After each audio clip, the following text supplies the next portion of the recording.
Today we remember the great actors who have recently left us. Their talent will forever remain in the memory of viewers, and their contribution to the art, invaluable. Support our channel by liking and subscribing so that you don't miss new stories about the stars of the past. Few names in the history of cinema echo with the gravity and reverence of Alfredo James Pachino, a man whose very presence on screen could command silence, elicit awe, and conjure emotion in its rawest form. Known to the world as Al Pacino, his life was not merely a journey through art but a transcendence of it. Today we look back with deep reverence, holding tightly to the legacy he gifted to the world. We remember, we reflect, we cherish. And yes, we mourn this heavy loss in silence, for legends never truly leave us, they only step behind the curtain.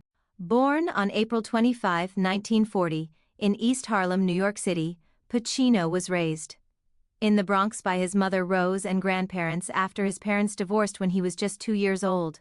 From those modest beginnings sprang a spirit too large for any one borough to contain.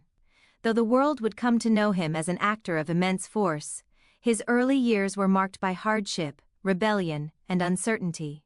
He struggled in school, finding little comfort in academic routine, yet even in those turbulent moments, a fire stirred inside him, an unmistakable calling toward the stage. It was at the High School of Performing Arts in Manhattan that Pachino first brushed shoulders with the path that would define his life. Despite initial struggles, including dropping out at 17 and taking on menial jobs such as janitor and messenger to support himself, his heart never strayed far from the theater. He performed wherever he could, basements, cellars, small off-Broadway stages, always refining his craft, always reaching higher. His devotion paid off when he was accepted into the prestigious Actors Studio, where he would study under the legendary Lee Strasberg, becoming a lifelong disciple of method acting. It was there that Pachino transformed from a raw talent into a true vessel of emotion and character. The 1960s saw Pachino clawing his way up through New York's theater scene. He was electric on stage, vulnerable and powerful, a contradiction of quiet introspection and feral intensity. In 1968, he won an Obie Award for his performance in Israel Horovitz's Anti-Indian, Wants the Bronx Said, and soon after, a Tony Award for Does a Tiger Wear a Necktie? These accolades hinted at what the film world would soon witness in full force. Then came 1972, the year that changed everything. Francis Ford Coppola cast the relatively unknown Pacino as Michael Corleone in The Godfather, a choice that shocked Hollywood. But the risk paid off in a way no one could have predicted. Pacino's portrayal of Michael, his arc from reluctant outsider to cold, calculating Don, was nothing short of revolutionary. He played the role with simmering tension and emotional precision, earning an Academy Award nomination for Best Supporting Actor and etching his name into the pantheon of cinematic immortality. That was only the beginning. In the years that followed, Pacino delivered one towering performance after another.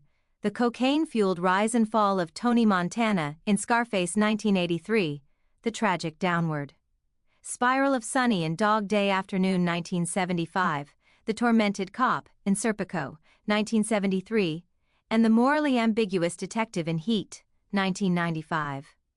With each role, he disappeared into his characters, bringing to life men who were as flawed as they were fascinating. His performances were not mere acts, they were eruptions of truth, bleeding vulnerability and ferocity in equal measure.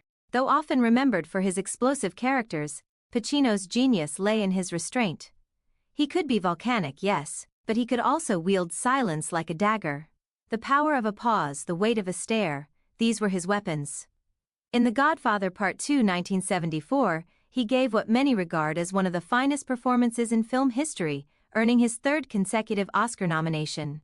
By then, the world knew Al Pacino wasn't acting, he was embodying. Awards came and went. Golden Globes, BAFTAs, Emmys, and finally, in 1993, the long-overdue Academy Award for Best Actor for Scent of a Woman. His hoo-ah became iconic, but the performance was far more than catchphrase, it was a tapestry of rage, regret, charm, and pain. As blind Lieutenant Colonel Frank Slade, Pacino lit up the screen with both bravado and brokenness, once again proving that his range had no boundaries.